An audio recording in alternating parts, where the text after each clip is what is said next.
This video is going to review my top low-carb snacks that actually stop cravings, plus a few more tips to stop those cravings so you can continue to lose weight.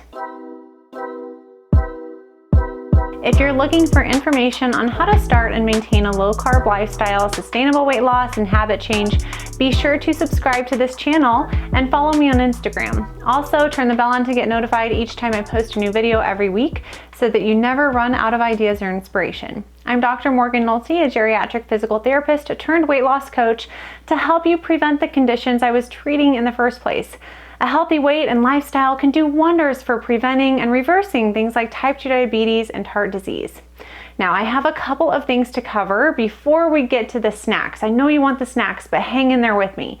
So first, I'm not an advocate of snacking at all. I actually suggest that my clients and members structure their meals well enough, meaning they have enough calories, fat, fiber, and protein to stay satiated from one meal to the next. Now, once they have that down, if they find they still are struggling with snacking, it's usually because of emotional eating. Now, for that, I have a few tips, and I'm going to make a video maybe in the future about steps to stop emotional eating.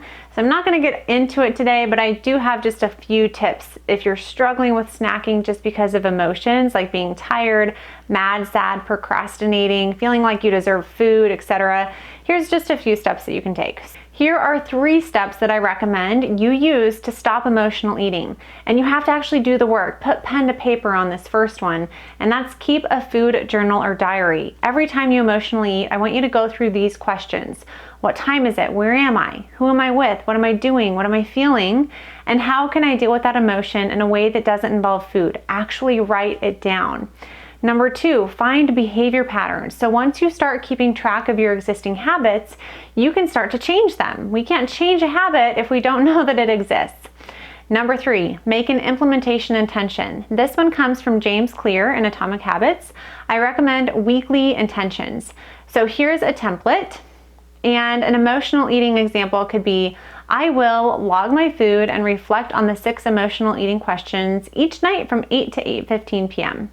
Once you know your pitfalls, you're going to progress that implementation intention each week until you've successfully created a new habit. So if you came to this video wanting the low carb snacks and now maybe you realize, I actually need some emotional eating work and I need to structure my meals better so that I'm not hungry, let me know in the comments. Trust me, you're not alone on this one.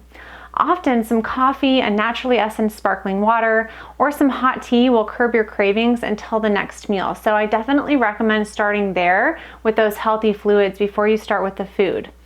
When I'm considering what a good low carb snack is, I have 3 criteria. First, is it a whole food or made from whole, mostly unprocessed foods? Next, is it free from or very low in added sugar or artificial sweeteners? Now, if you're snacking on something sweet, even if it's technically sugar-free, know that those artificial sweeteners will still trigger something called the cephalic phase insulin response. And some artificial sweeteners like sucralose, found in many protein bars, have been shown to have an even higher insulin response than regular sugar. Plus, your brain releases dopamine in response to sweet-tasting foods. And this is your feel-good hormone, and it keeps you coming back for more. You keep wanting more and more sweets. Lastly, is this mostly protein and fat? Fat and protein are more satiating than carbs. And if you're snacking because you're truly hungry, snacking on carbs will just contribute to more carb cravings. So you're going to want to stick with snacks that fall in those 3 categories. Now, my one exception to this rule, at least right now, are the Kirkland protein bars. These are more processed than I would like, but you know what? I'm often short on time and I want something with a lot of protein and fiber. So I'm keeping it real with you today and letting you know that I do like these protein bars as a quick snack if I need it. There are certainly better and worse things that I could have. So here's a few more options. Almonds, walnuts, pistachios, or other nuts and seeds, especially pumpkin seeds. Celery and peanut butter, turkey and cheese roll-ups, string cheese or individual serving sizes of cheeses if you tolerate dairy, fat snacks, almond flour crackers with cream cheese, Parmesan cheese crisps or those cheese wisps that are getting kind of popular, minimally processed, no sugar added beef sticks, cottage cheese, and I like to add some texture to it with some almonds or chopped bell peppers or other veggies. Vegetables and hummus, I like cucumbers, carrots, celery, and bell peppers. My chocolate peanut butter cups, I linked to the recipe below this video. You could do some hard-boiled eggs, a small smoothie, or one of my almond flour scones. I'll link to that recipe download below the video as well. You could have some olives, and last but not least, mozzarella balls and cherry tomatoes with balsamic vinegar. There are a myriad of different snack mixes on the market, and if you're evaluating those, just see if they are mostly whole, minimally processed ingredients with no or minimal added sugar and artificial sweeteners. Now, I hope you got some inspiration from this video to, first off, stop snacking. Structure your meals well enough so that you're not physically hungry between meals, and address the root cause of your emotional hunger that's leading you to snack and deal with it in a way that doesn't involve food. And if you do need a snack or you're working towards healthier emotional eating options, I hope you got some good ideas from this video.